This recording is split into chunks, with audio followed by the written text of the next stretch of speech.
Hello and welcome. Today I'll be talking a little bit about my Do Something and Report It project at Radius at 15th, a university-owned apartment in Dinkytown. So the location is room 503. There's 6 stories. I live in a 4-person, 4-bed, 2-bath apartment, and utilities are included in the semester rent, so I do not get a bill. And as you can tell, it was built in 2015. It has a newer finish.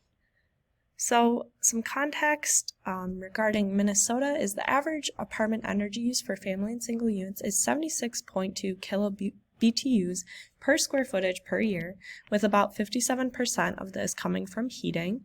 And then for average residential energy use in Minnesota, it's about 775 kilowatts for a monthly basis. So as we can see here, this comes from this data point, and a majority is coming from heating, hot water, and then third would be electricity.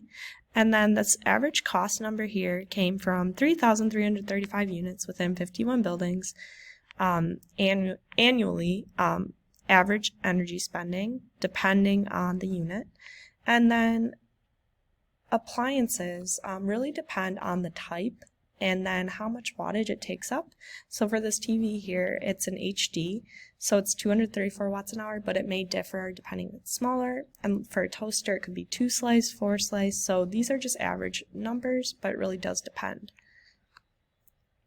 On the left here, we have the average energy consumption in an apartment, the majority of electricity coming from like a TV, computer, gaming, and then a fridge or freezer. And then on the right, Radius would be considered 5 or more unit apartment.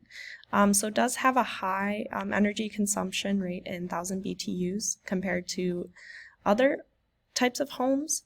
And this is once again based on square footage. So a watt reader is fairly easy to use. You plug it into the wall and you plug the device into it, and then you read the average wattage here.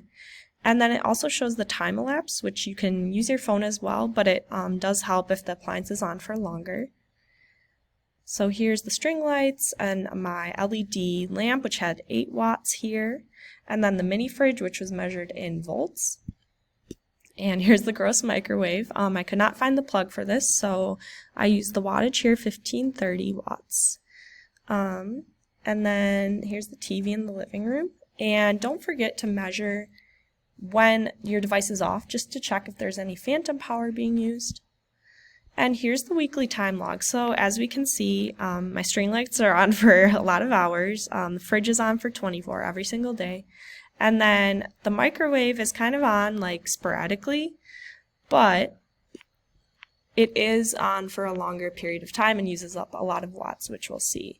So when calculating constant versus variable energy, constant power is the average wattage times the amount of time it's on during the day. So this is just average wattage a day, but for variable power it's different. So I measured in volts, so we take amps times volts to get wattage, and then watts divided by the hours elapsed is the average wattage. But it's on 24 hours a day, so we have to multiply that by 24 to get the watts per day. So here's the calculated energy use. As we can see, the microwave and the fridge take up the most kilowatts a month. And then the microwave, even though it wasn't on that long every day, it just has a really high wattage, resulting in this number. So in comparison to average electricity apartment use, Midwest apartments with 5 or more units use about 5,536 kilowatt hours annually. But this depends on the number of units, and as we can see, a majority of it comes from AC, water heating, and fridges. And then square footage is factored in, as well as a dependence on your geographical location. So this is considering Midwest data. So overall, the fridge and the TV were the biggest electricity consumers. However, I did not measure things such as AC and space heating, which, as we can see here, take up the most consumption for residential use. And most of the items I measured were items with lower average energy, such as the string lights. They only used 1.7 watts for their average use, obviously multiplied by hours.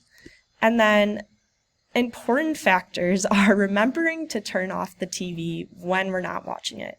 My roommates have a really bad habit of leaving it on, and it does take up a lot of watts. And then for me personally, I leave my straightener on, and it continues to heat up and get hot, which will take up a lot of energy. And then we have blown a fuse before using our hair dryers. So it's important to unplug other devices, such as like computer chargers, etc., in order to prevent that from happening again. But as we can see, these are like smaller items here that take up the most electricity use in an apartment.